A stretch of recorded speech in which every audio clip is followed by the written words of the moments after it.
시청자 여러분, JTBC 뉴스룸을 시작하겠습니다.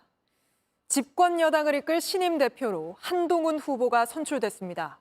득표율 62.8%로 결선 투표 없이 완승했는데 이제부터 당정 관계, 그러니까 여당과 대통령실과의 관계가 진짜 시험대에 올랐다는 말이 나옵니다.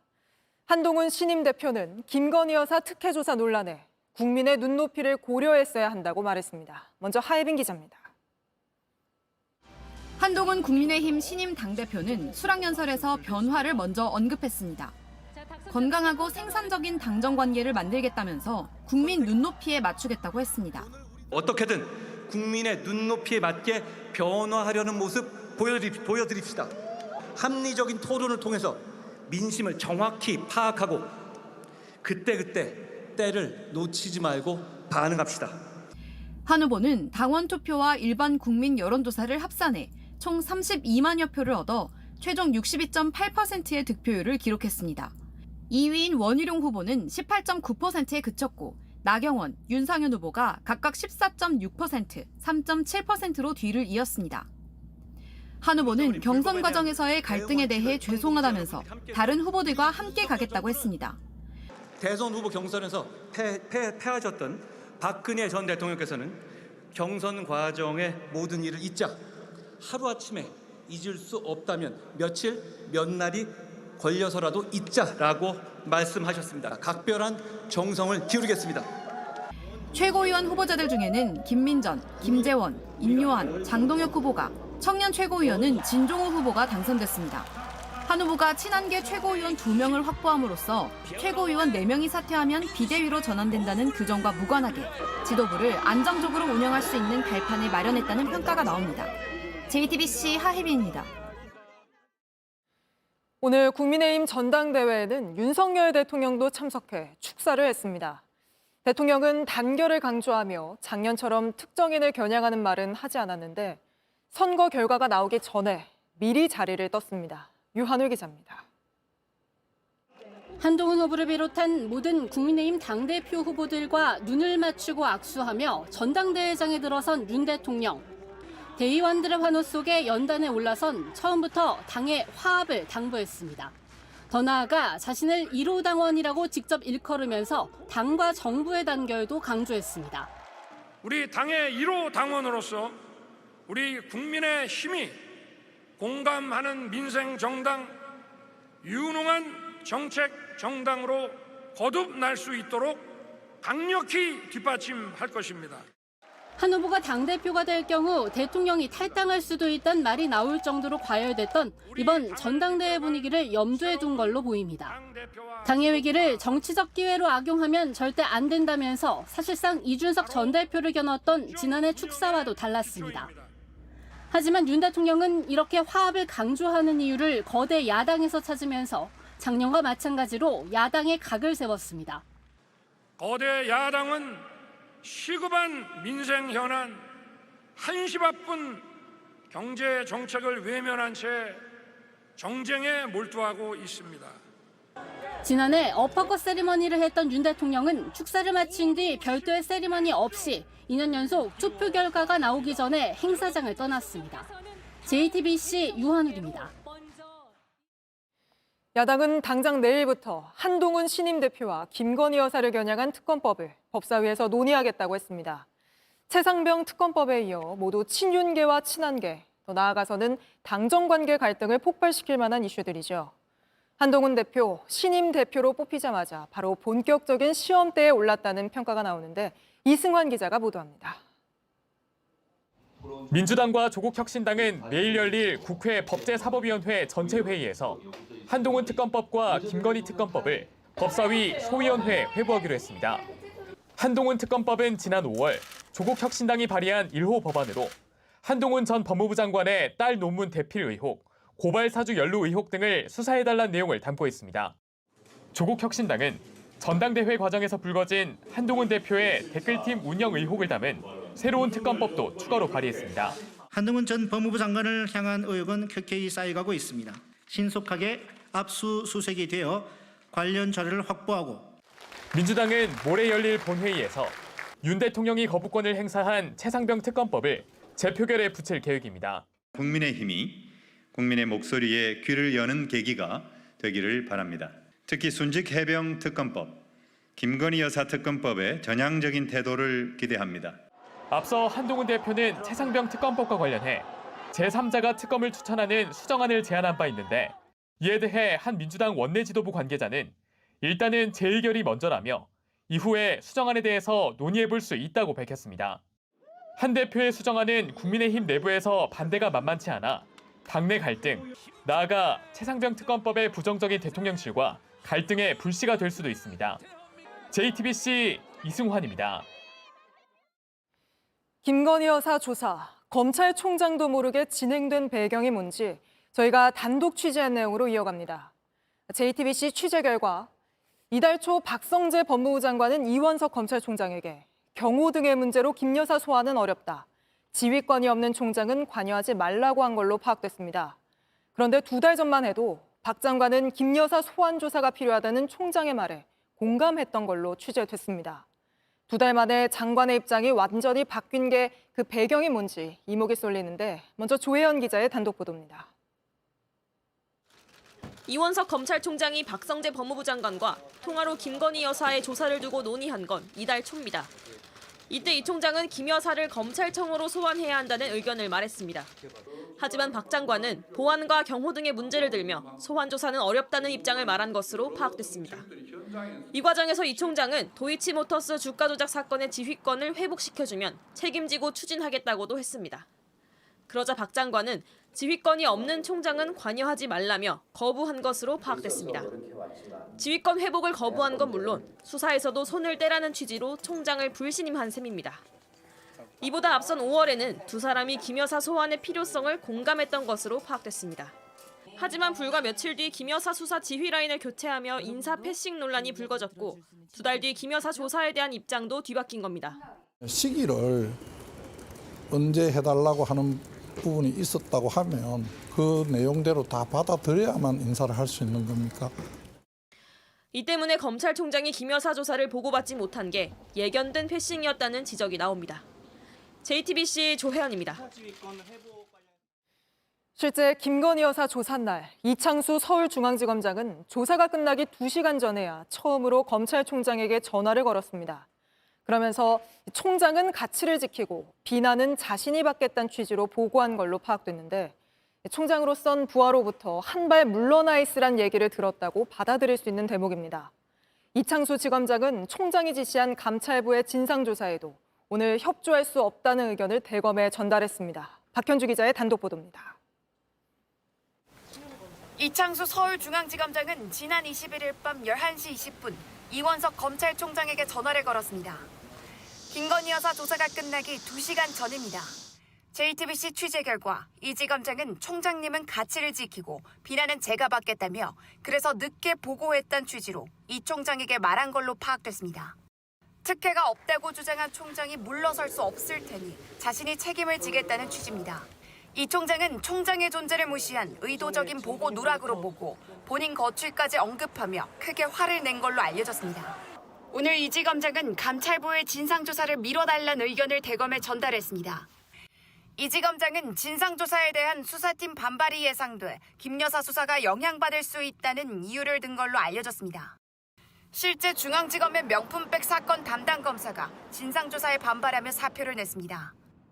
반면 대검 간부들은 이 총장의 거취를 놓고 혼낼 사람이 나가야지 혼낼 사람이 나가는 건 맞지 않다며 중앙지검의 화살을 겨누고 있습니다. JTBC 박현주입니다. 네, 법조팀 박병현 기자와 좀 더 짚어보겠습니다. 자, 박 기자. 먼저 박성재 법무부 장관의 입장이 2달 만에 완전히 바뀐 그 배경이 뭔지 좀 궁금한데 이유가 뭡니까? 결론부터 말씀드리면 대통령실의 입장 때문이 아니겠느냐 이런 해석이 나옵니다. 네. 이 5월 인사 때도 총장 패싱 논란이 불거졌습니다. 당시 박 장관은 총장 반대에도 인사를 강행했는데 사실 검찰 인사권은 대통령실이 갖고 있습니다. 김 여사 조사를 놓고 박 장관은 보안과 경호 문제를 들어서 검찰청 소환을 반대했는데 이건 역시 김 여사 측 논리와 똑같습니다. 그러니까 지난 5월, 그러니까 이른바 인사 패싱이 일어나기 전에는 김건희 여사 소환 조사가 필요하다는 총장과 공감대를 형성했다는 건데 그러면 언제서부터 의견이 엇갈리기 시작한 겁니까? 이원석 총장은 5월 2일 명품백 전담팀 구성을 지시를 했습니다. 당시 발언 들어보겠습니다. 서울중앙지검의 일선 수사팀에서 오로지 증거와 법리에 따라서만 신속하고 엄정하게 수사하고 또 처분할 것이기 때문에 앞으로 여러분들께서 수사 경과와 수사 결과를 지켜봐 주시기를 부탁드립니다. 그 뒤엔 성역도 특혜도 없다는 입장을 공개적으로 잇따라 밝혔습니다. 김 여사 측 또 대통령실에서는 불편해할 수밖에 없는 부분입니다. 그러고 나서 법무부 장관은 검찰총장의 반대에도 김 여사 수사 지휘 라인을 교체하면서 틈이 벌어지기 시작한 것으로 보입니다. 네, 근데 박 장관은 인사를 협의했다는 입장 아니었습니까? 예, 인사 이틀 전에 장관과 총장이 식사를 위해 만났고 그 뒤에 장관이 서류를 내밀면서 인사 계획을 얘기했다고 합니다. 총장이 연기 요청을 하면서 받아들일 수 없다고 하며 자리가 끝났고 그 다음 날 장관이 의견이 없으면 이견이 없는 것으로 알겠다라고 말한 뒤 인사가 단행이 됐습니다. 네. 장관 입장에서는 인사 의견을 물은 셈이고 총장 입장에서는 연기가 요청이 묵살됐다며 충돌이 벌어진 지점입니다. 네, 그리고 나서 김 여사 조사에서 이원석 총장이 배제된 이 패싱 논란이 벌어진 거잖아요. 예, 시간으로 정리하면 지난 5월 장관과 총장이 김 여사 소환 조사 문제에 공감대를 형성했던 것으로 보입니다. 그리고 5월 13일 인사 패싱 논란이 불거졌고 그리고 7월 7일 장관의 지휘권 회복 거부 그리고 보름 정도 만에 중앙지검장이 총장의 사전 보고 없이 김 여사를 제3의 장소에서 비공개 조사를 했습니다. 네. 이 주요 대목마다 총장의 의견이 묵살되고 보고가 이뤄지지 않은 일이 이어진 건데 앞서 설명드린 것처럼 대통령실의 의중이 반영된 거 아니냐라는 해석이 나옵니다. 네, 알겠습니다. 이 내용은 여기까지 짚어보겠습니다. 박병현 기자였습니다. 전해드린 이런 과정 끝에 김건희 여사는 검찰총장도 모르게 제3의 장소에서 조사를 받았습니다. 그리고 전직 대통령들 조사 사례에서도 찾아볼 수 없는 이례적인 조사 방식이 계속해서 드러나고 있습니다. 보안을 이유로 조사하는 검사들 휴대전화까지 제출받은 겁니다.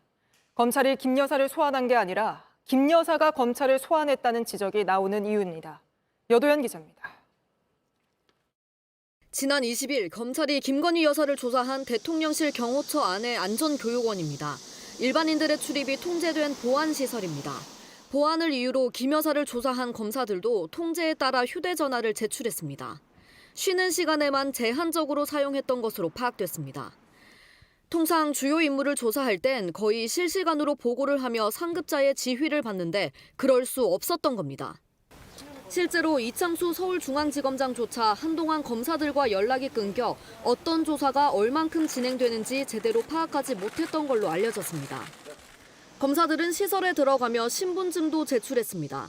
검찰청에서는 조사를 받는 사람이 신분증을 내고 방문증을 끊는데 되레 조사하는 검사가 신원 확인을 받은 겁니다. 모두 검찰이 김 여사 측에 장소를 결정할 권한을 주면서 벌어진 일입니다. 더욱이 검찰은 조사 전날 저녁 무렵에야 장소를 전달받았습니다. 토요일 오후라는 조사 일정도 김 여사의 요구를 반영한 것으로 파악됐습니다. JTBC 여도현입니다. 김건희 여사는 명품백 말고도 180만 원 상당의 명품 화장품과 또 양주를 받은 의혹도 받고 있습니다. 이것들을 사용했는지 여부에 대해서도 관심이 쏠렸는데 검찰 조사에서 김 여사는 폐기했고 화장품의 경우에는 미국의 할인 매장에서 산 걸로 인식했다고 진술한 걸로 파악됐습니다. 심가은 기자입니다. 최재형 목사는 지난 2월 유튜브 방송에서 김건희 여사에게 2022년에 모두 4번 선물을 건넸다고 했습니다. 6월에 180만 원 상당의 화장품, 7월에는 양주와 책, 9월에 명품백을 줬다는 겁니다. 김 여사는 지난 주말 조사에서 양주 등은 모두 폐기하거나 이사 과정에서 누락된 걸로 안다고 답변한 걸로 전해졌습니다.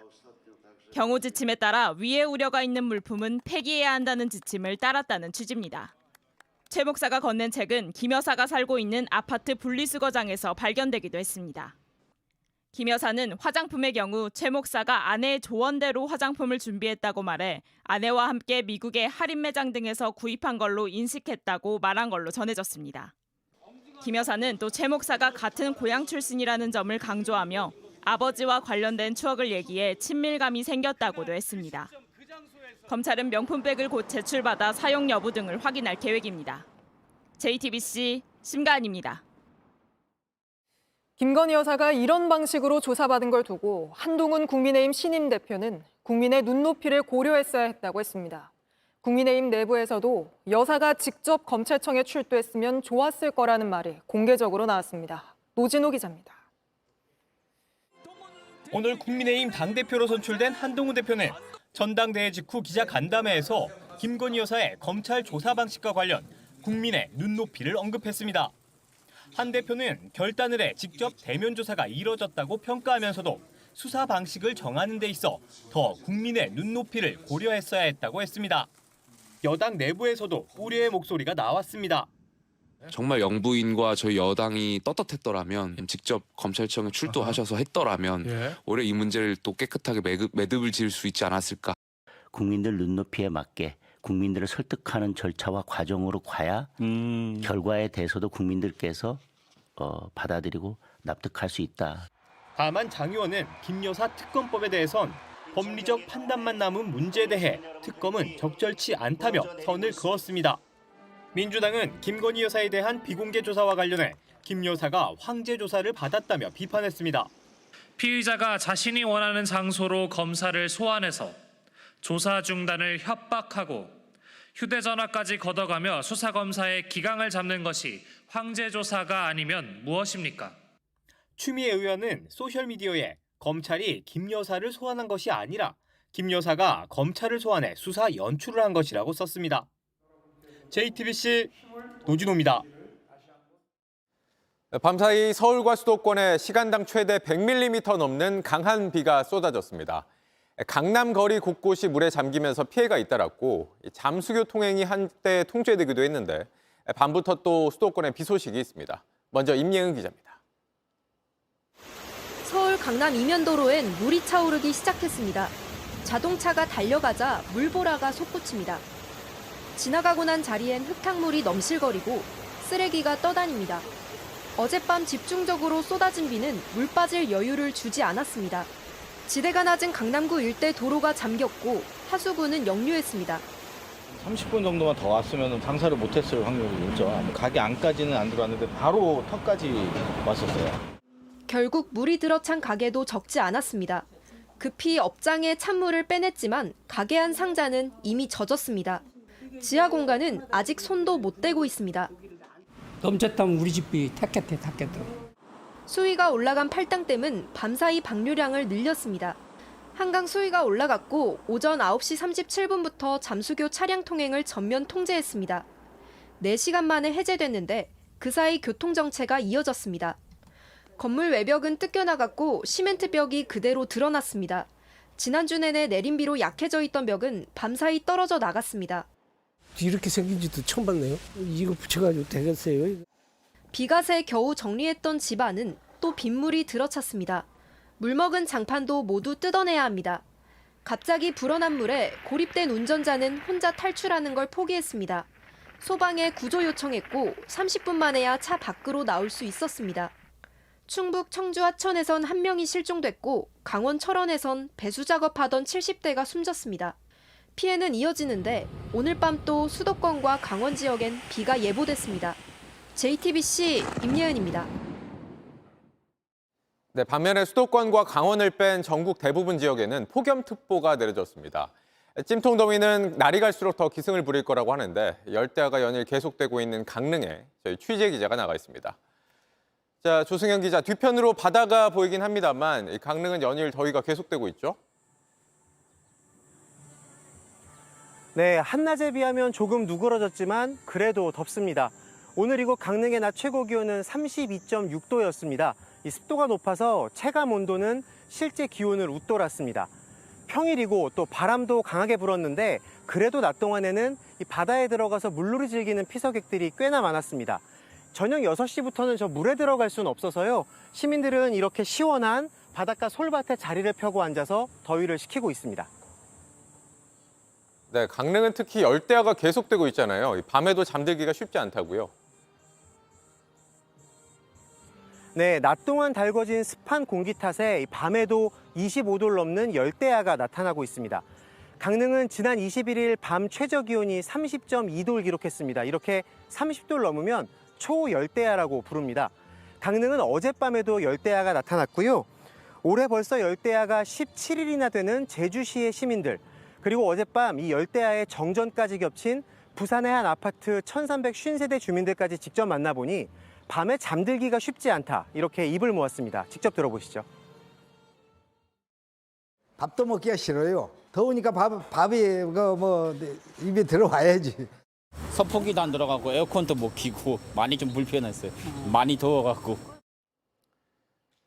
네, 그래서 더위 환자들도 잇따르고 있는 상황인데 문제는 앞으로 더 더워진다는 거잖아요. 그렇습니다. 어제 하루 온열질 환자가 40명 나왔습니다. 하루 집계치로는 올해 가장 많았는데 오늘은 더 더워서 또 얼마나 더 추가될지가 걱정입니다. 기상청은 내일도 낮 기온이 35도를 넘는 곳이 많을 거라고 했고요. 또 모레까지 기온이 계속 오를 거라고 봐서 건강관리에 주의하셔야겠습니다. 이제 피서 가시는 분들 많으시죠? 오늘 새벽 울산에서는 이 무더위를 피해서 밤바다에 뛰어든 30대가 탈진해서 해경에 구조됐습니다. 물놀이 안전 수칙도 꼭 지키셔야겠습니다. 네, 강릉에서 조승현 기자가 전해드렸습니다. 네, 계속해서 미국 대선 소식입니다. 해리스 미국 부통령이 민주당 대선 후보로서 본격 행보에 나섰습니다. 바이든 대통령의 후보 사퇴 이후 돈도 몰리고 지지율도 회복되는 등 민주당은 모처럼 기세를 올리고 있습니다. 워싱턴 연결해 보겠습니다. 자, 김필규 특파원, 해리스 부통령이 오늘 바이든을 대신해 백악관 행사도 주관을 했죠? 네, 미 대학 스포츠협회 우승팀 축하 행사였는데요. 해리스 부통령은 코로나19로 자가격리 중인 바이든 대통령을 대신해 연사로 나섰습니다. 사실상 민주당 대권 주자로서의 첫 공식 행보를 한 셈입니다. 이후 남편 에모프와 함께 델라웨어주 윌밍턴에 있는 바이든 선거 캠프를 찾아서 직원들과 인사하는 자리를 가졌는데요.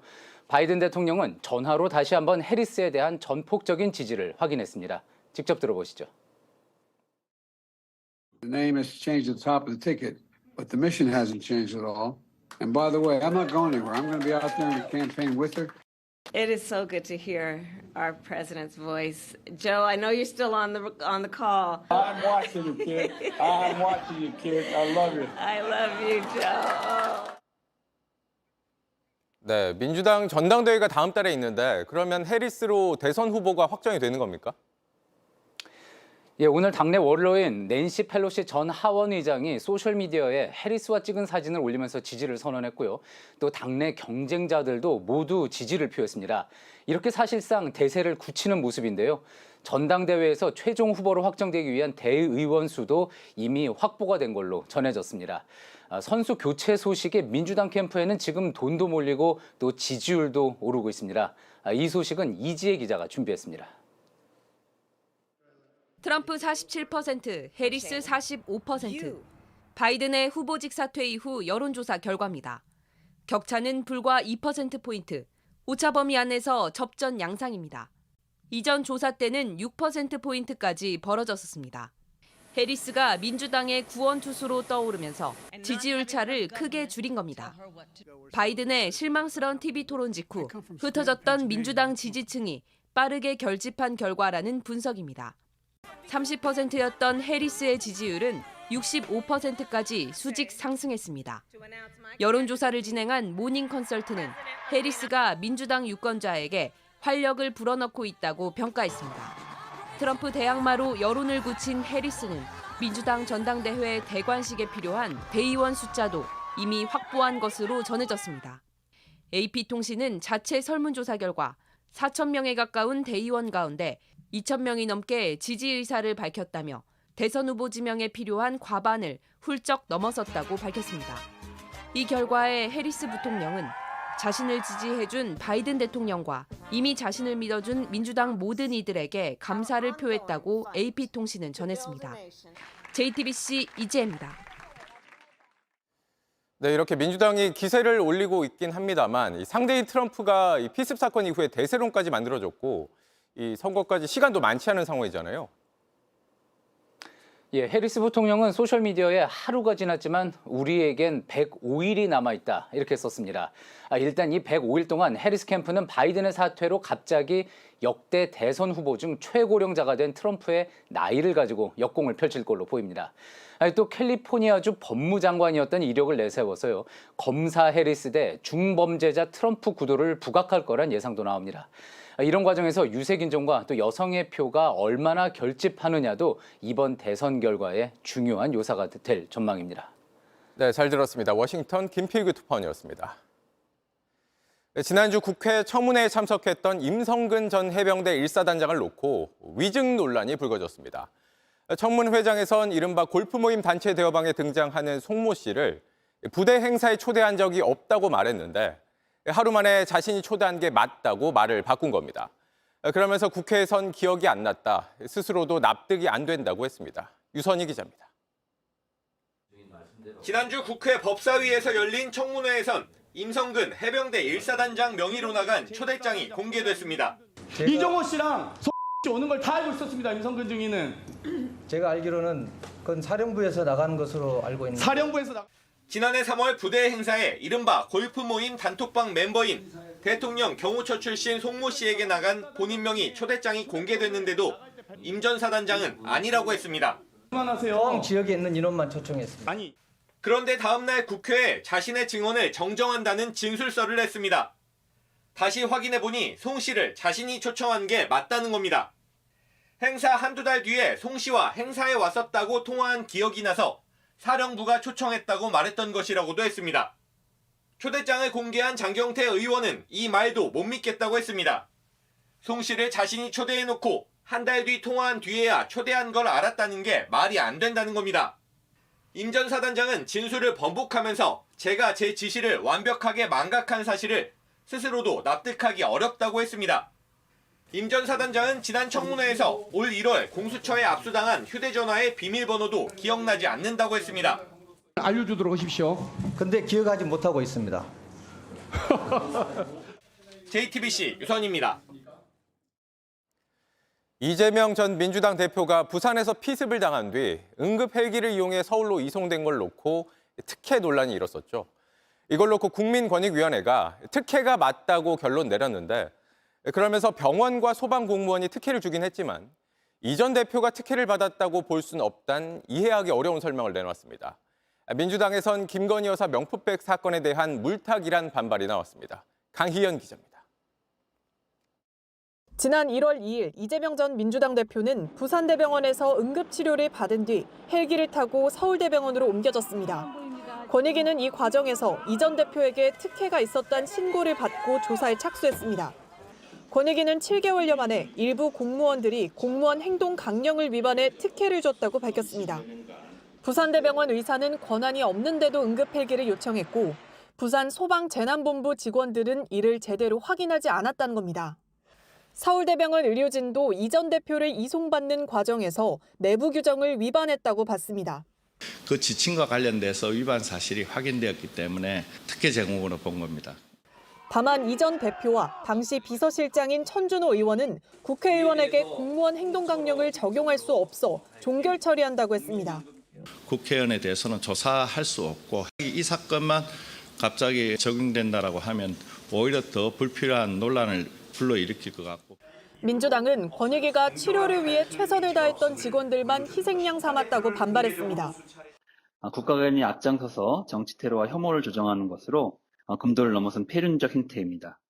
내일 국회 정무위원회를 앞두고 김건희 여사 명품백 사건에 대한 물타기를 하고 있다고도 했습니다. JTBC 강희연입니다. 충북 충주에서 50대 남성이 카페를 차로 들이받은 뒤 여주인을 흉기로 살해했다는 소식 앞서 전해드렸습니다. 이별 통보에 화가 나서 벌인 일이었는데 알고 보니 가해자는 범행 전날에도 피해자를 폭행했고 경찰까지 출동했던 걸로 드러났습니다. 이자연 기자입니다. 검은색 SUV는 건물로 그대로 돌진합니다. 뒤로 물러섰다 다시 한번 들이받습니다. 부서진 유리창과 집기로 아수라장이 됐습니다. 지난 20일 충북 충주시 한 카페 건물 모습입니다. 차에서 내린 50대 남성 운전자는 안으로 들어가 여성 사장에게 흉기를 휘둘렀습니다. 여성은 결국 숨졌습니다. 두 사람은 올해 초부터 만난 연인 사이였습니다. 쉬는 날은 또 갔다 왔다 하는 사람들은 여수 자구도 가고 놀러도 가고. 남성의 거주지는 인천이었고 여성은 종종 멀리 다녀왔습니다. 지난주 금요일 인천에서 만난 둘은 다퉜습니다. 남성이 여성을 폭행했고 경찰이 출동했습니다. 현장에서 남성은 출석해 조사를 받겠다고 말했습니다. 여성은 서둘러 집으로 돌아가겠다고 했습니다. 남성은 폭행과 특수 재물손괴 혐의를 받았지만 현장 체포 없이 마무리됐습니다. 그 뒤 여성이 헤어지자고 하자 화가 난 남성은 다음 날 차를 몰고 충주까지 달려갔습니다. 만취 상태였습니다. 결국 참극이 벌어졌습니다. 문제 제기하면 더 큰 폭력으로 올 수 있다는 두려움에 빨리 조속히 마무리하고 그 자리를 쓰려고 할 수도 있거든요. 그저 폭력이 무서웠을 뿐인 여성은 그 대가로 생명을 잃었습니다. JTBC 이자연입니다. 백종원 더본코리아 대표가 가맹점 매출이 줄어드는 동안 본사 매출만 급증했다는 주장에 대해 직접 해명하고 나섰습니다. 갈등을 빚고 있는 연돈 볼카츠 점주들은 백 대표가 논란이 되고 있는 문제들은 언급하지 않으면서 논점을 흐리고 있다고 주장했습니다. 김도훈 기자입니다. 연돈 볼카츠 일부 점주들과 갈등을 빚고 있는 백종원 대표가 유튜브 채널에 직접 나와 해명했습니다. 먼저 쟁점이 되고 있는 가맹점의 평균 존속 기간이 3.1년이란 주장에 대해 반박했습니다. 신생 브랜드가 많아 영업 기간이 3년으로 짧은 거지 3년 만에 폐업한 게 아니란 설명입니다. 3.1년 만에 다 망했구나라는 건 정말 완전히 다른 표현이잖아요. 개점일부터 폐업일까지인 존속기간과 영업을 신고하는 날까지인 영업기간을 혼동했다는 겁니다. 또 가맹점 매출이 주는 동안 본사 매출이 급증한 건 소규모 매장이 많아졌기 때문이라 설명했습니다. 가맹점 수가 11배 늘고 본사 매출이 9배 증가했지만 본사 영업이익률은 6.2%에 그친다고 했습니다. 영업이익이 업계 평균보다 낮은 건 가맹점 부담을 줄이기 위한 것이라고 강조했습니다. 연돈 볼카츠 점주들은 백 대표가 논점을 흐리고 있다고 주장합니다. 연돈 볼카츠에 관련돼서는 아예 언급을 안 하잖아요. 그냥 점주 인터뷰로 끝나고. 저희는 확실히 줄고 이미 폐점하신 매장이 한 60% 정도 되거든요. 문제가 된 매출의 과장 광고 등에 대한 언급은 빠져 있었다는 겁니다. 저희 입장에서는 솔직히 조금 그냥 약간 논점을 좀 흐리고 감정에 호소하는 정도로 보이지 사실 정확히 얘기하자면 저희를 얘기를 해줘야 되는 거 아닌가. 연돈 볼카츠 가맹점주들은 대책 회의를 열고 백 대표의 설명을 요구하는 입장문을 낼 계획입니다. JTBC 김도훈입니다. 요즘 자영업자들 힘들고 어렵다는 아우성이 크다 보니 정부가 이런저런 지원 사업을 벌이고 있습니다. 그런데 이 와중에 정부를 사칭하며 접근해 돈을 뜯어내는 사기단이 등장했다고 합니다. 주로 막 창업한 젊은 자영업자들을 노렸다는데 어떤 수법인지 정혜성 기자가 취재했습니다. 꼬박 3년간 아르바이트를 한 돈으로 최근 포차를 연 20대 자영업자들. 개업하자마자 전화 한 통을 받았습니다. 소상공인지원센터 김이에요. 오늘 등록받아 보시면 인스타그램 활성화 작업 그리고 홈페이지 제작, 포스터 제작까지 각종 광고를 저렴하게 대행해주고 추가 매출도 내주겠다고 약속했습니다. 명함엔 실제 정부 기관 이름이 적혀 있습니다. 갓 사업을 시작한 젊은 자영업자들은 정부 사업으로만 믿고 월 4만 원씩 60개월을 계약했습니다. 인천에서 딱 한 자리 남았다고 신규 오픈한 사람들 대상으로 하는 거라고 나라에서 도와주는 돈이다 막 이러면서 하지만 약속은 지켜지지 않았습니다. 무료로 쓸 수 있는 저작권 없는 그냥 거기다가 이름만 살짝 바꿔서 이 이미지를 그대로 갖다 쓴 거예요 그냥. 곧바로 항의하자 황당한 답만 내놓습니다. 그러면 무료 템플릿으로 만들어가지고 복사 붙여넣기 한 게 10만 원이라고. 디자인하는 것 자체가 금액으로 매길 수 없는 그런 쪽이라고 예술 쪽이라고 다들 말하잖아요. 결국 돈도 돌려받지 못했는데 비슷한 피해가 속출하면서 수사기관이 수사에 나섰습니다. 이렇게 명함까지 내밀면서 하니까 당연히 나라에서 운영하겠거니 한 거죠. 원래 4만 원 이런 거는 진짜 다른 광고 업체보다 훨씬 싸잖아요. 취재진이 직접 이 업체에 물어봤습니다. 정부 기관인가요, 혹시 거기? 아니요, 저희는 민간 지원 사업이신데. 일반 광고 업체가 아니라고 설명을 하시던데 그거는 무슨 의미인가요? 나중에 전화드려도 될까요? 이후 이 업체 관계자들은 연락 두절 상태입니다.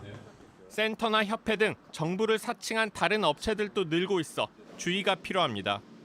JTBC 정혜성입니다.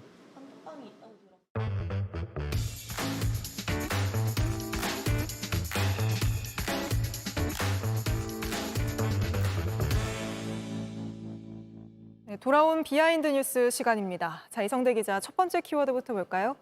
네, 첫 번째 아이템 보겠습니다. 자, 돌아온 비하인드 뉴스죠. 거울 셀카와 골프 3부 중에 어떤 게 더 웃기냐? 네. 자, 흔히 정치가 개그 콘서트보다 더 웃기다 이런 표현을 많이 하는데 자, 오늘도 여야가 서로 상대방이 더 웃기고 있다라고 공방을 이어갔습니다. 자, 앞서서 지난 19일이었죠.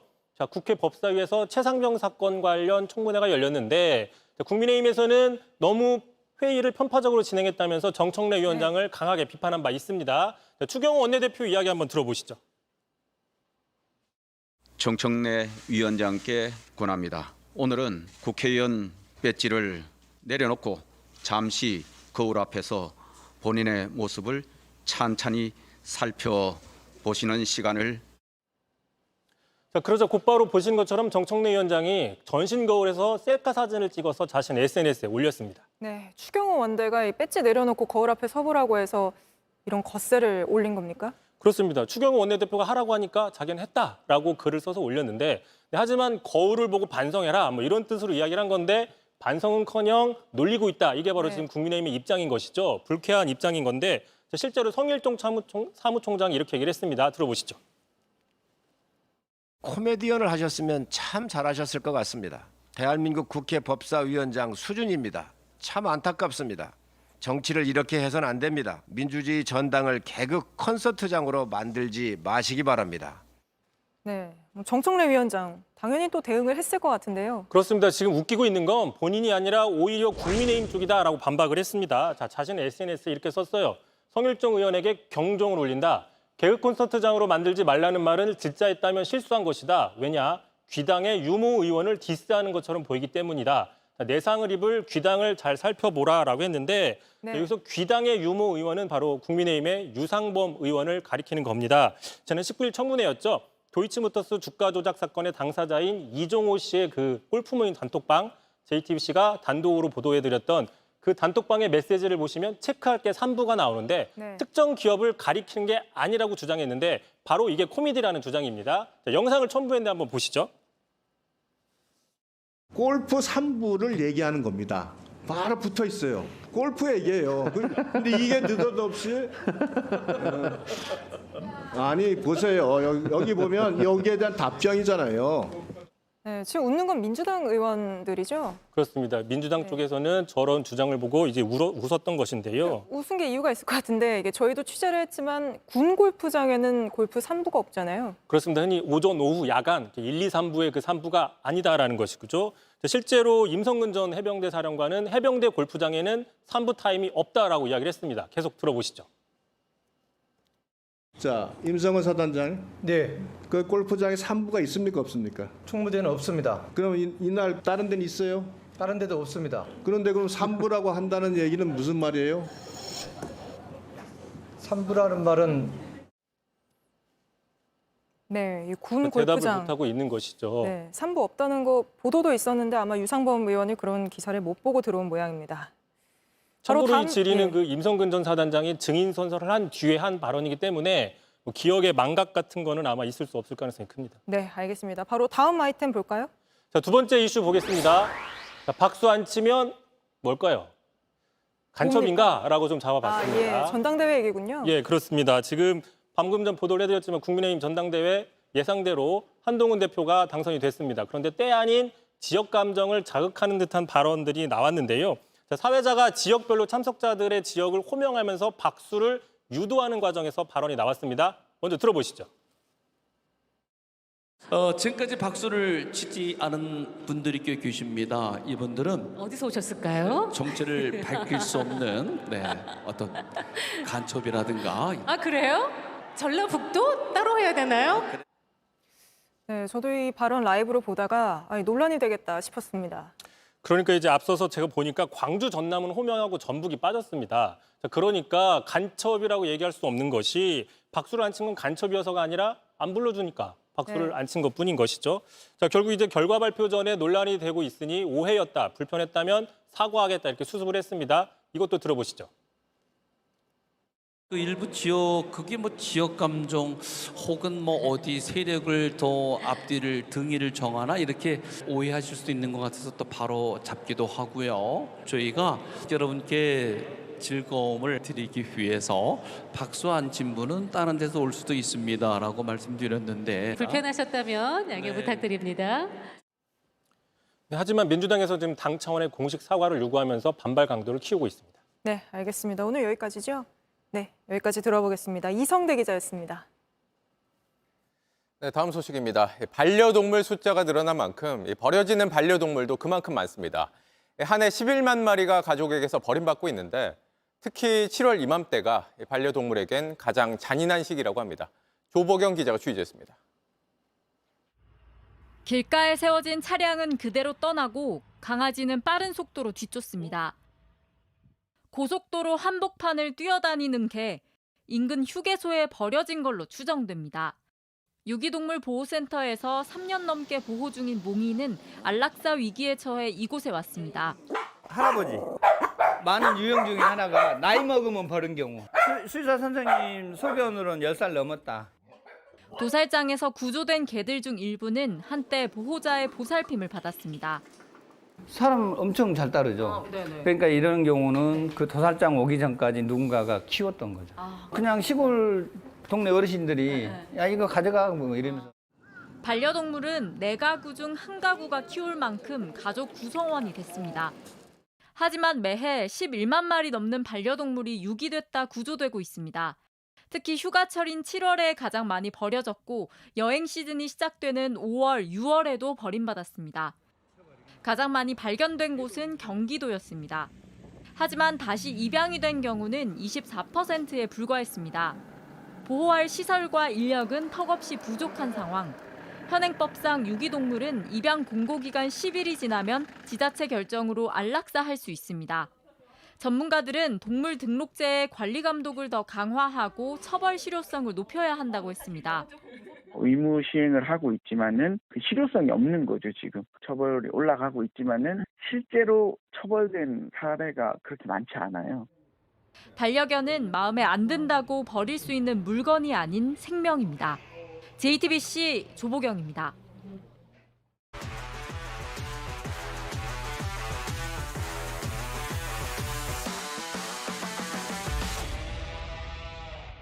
스포츠 뉴스입니다. 이제 나흘 앞으로 다가온 파리 올림픽. 개회식과 일부 수영 경기가 열리는 센강은 논란이 계속되고 있습니다. 수질이 나쁜 그곳에서 올림픽이 제대로 열릴 수 있느냐 이런 의심인데요. 그래서 이 논란의 센강을 직접 가봤습니다. 파리에서 오누리 기자입니다. 오물이 둥둥 떠다녀 수질오염 논란에 휩싸였던 파리의 상징 센강. 오염 문제로 100년 넘게 수영이 금지된 곳이었지만 파리올림픽 조직위원회는 이곳에서 수영 등 일부 경기 그리고 개회식을 치르기 위해 우리 돈으로 2조 원 넘게 쏟아부었습니다. 그러나 우려의 시선은 계속 이어집니다. 7월 초까지도 강 일부 지역에서 높은 대장균 수치가 나왔고 이후 얼마나 더 수질이 개선됐는지 정확한 수치는 비밀에 붙여졌습니다. 체육장관과 파리 시장 같은 유명 인사들의 입수 이벤트가 열렸을 뿐 아직도 불안감은 가시지 않았습니다. 게다가 센강에선 지금 통제 논란까지 불거지고 있습니다. 개회식이 코앞으로 다가오자 센강 주변은 이렇게 높은 철망으로 둘러싸여 완전히 봉쇄됐습니다. 안쪽엔 경찰과 헌병 경비대들이 삼엄한 경비를 펼치고 있습니다. 특별한 징빙이 없다면 출입이 통제돼 거주자들도 불편을 쏟아냅니다.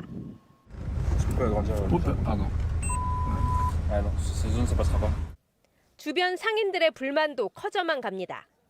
Si vous voulez, c'est très clair. Vous avez en moyenne sur Paris entre moins 20 et moins 30% de fréquentation. Et quand vous arrivez sur le périmètre rouge, 노틀담 성당이 위치한 유명 관광지 시떼섬은 개회식 때문에 모든 것이 통제돼 대부분의 상점 문이 닫혀 있고 무인도를 방불케 할 만큼 인적이 드뭅니다. 세계인의 잔치를 눈앞에 뒀지만 정작 축제의 중심지는 통제되고 있습니다.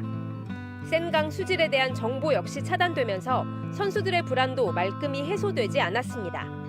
파리에서 JTBC 온누리입니다. 고3 학생이 K리그에서 뛰는 것도 신기한데 이젠 프리미어리그에서 오라고 손짓합니다. 18살 양민혁 선수 얘긴데요. 영국 언론에선 토트넘 이적설도 나왔습니다. 정사 기자입니다. 골대와 한참 떨어진 페널티 아크 밖에서 오른발로 감아찬 공이 골문 구석을 찌릅니다. 이제는 골 세리머니도 여유가 묻어납니다. 그 다음 골도 근사합니다. 오른쪽에서 올라온 공을 박자를 맞춰 오른발로 툭 갖다 대 또 하나의 골을 추가합니다. 이제 겨우 18 고등학교 3학년인 양민혁은 이 두 골로 우리 프로축구 무대에서 가장 어린 나이에 멀티골을 기록한 선수가 됐습니다. 방학을 했으니까 이제 또 더 많은 휴식과 훈련을 통해서 더 여름방학 기간에 있는 경기들은 더 좋은 퍼포먼스를 보여줄 수 있도록 노력을 하고 있는 것 같아요.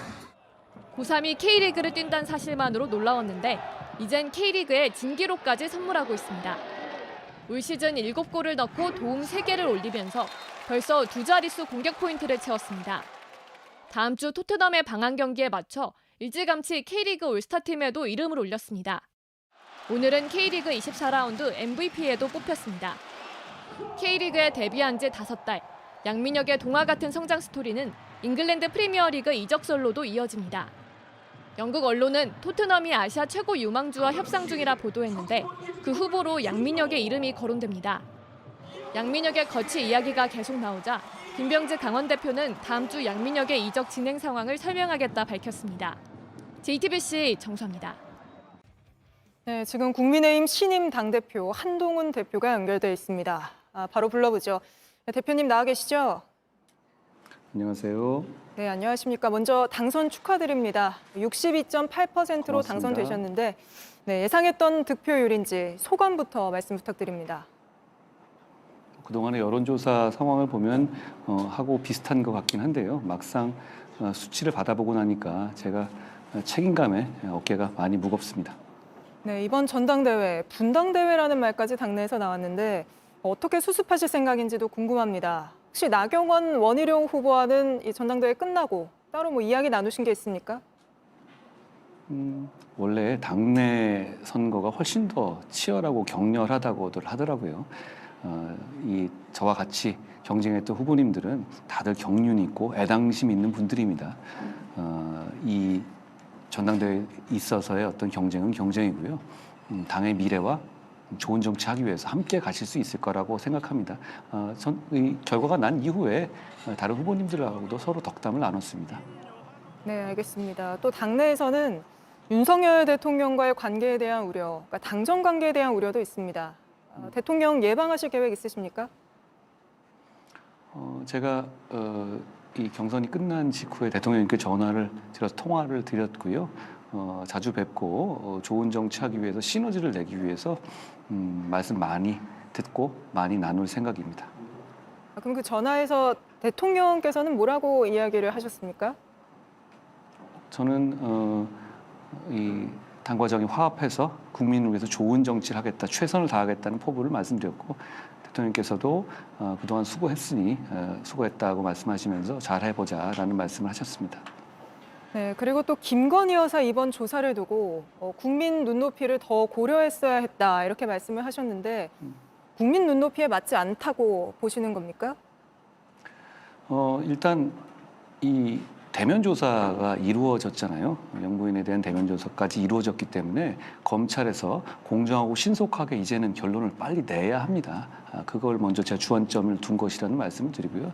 다만 수사 방식은 검찰이 정하는 건데요. 수사 방식을 검찰이 정함에 있어서 국민들의 눈높이를 조금 더 고려했었으면 어땠을까 하는 아쉬움이 있습니다. 근데 그 검찰이 수사 방식을 정했다고 하기에는 검찰총장이 이 방식에 대해 전혀 몰랐고 또 거기에 대해서 공개적으로 반발하고 있는 상황 아닙니까? 검찰 내부의 문제인데요.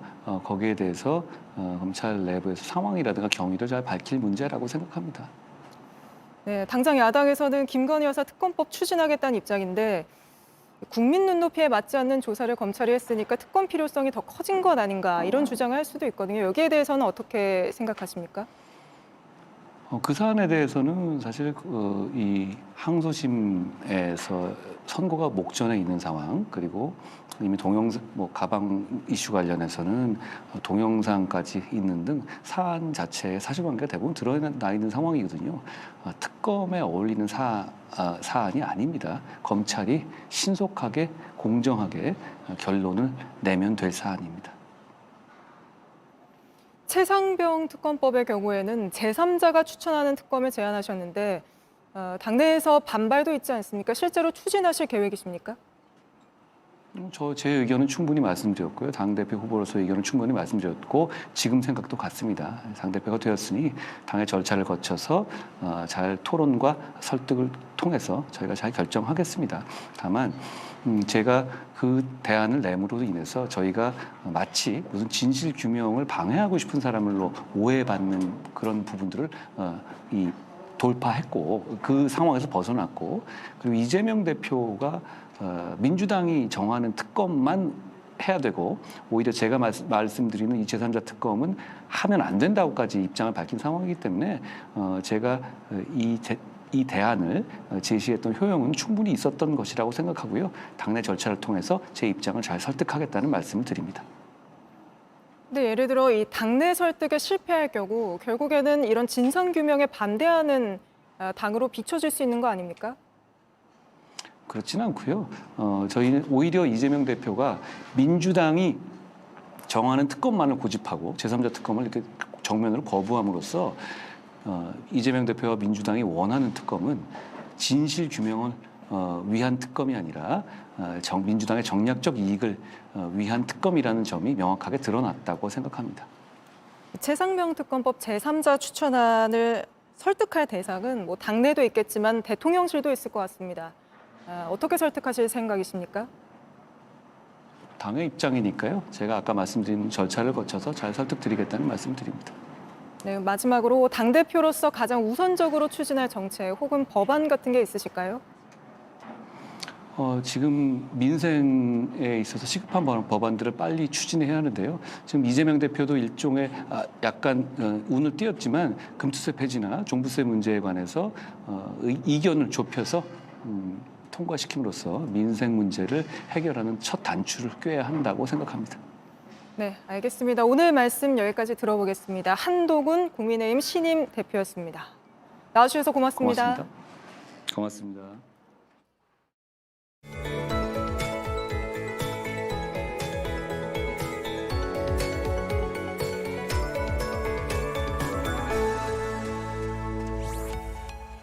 지난밤 중부지방에는 또 한 번 강한 비가 휩쓸고 갔습니다. 낮에는 빗줄기가 약해졌지만 밤이 되면 다시 폭우구름이 몰려오겠는데요. 중부와 경북 북부에 10에서 60mm, 많은 곳은 80mm 이상의 큰 비가 내리겠고 남해안과 제주에도 밤사이 약한 비가 지나겠습니다.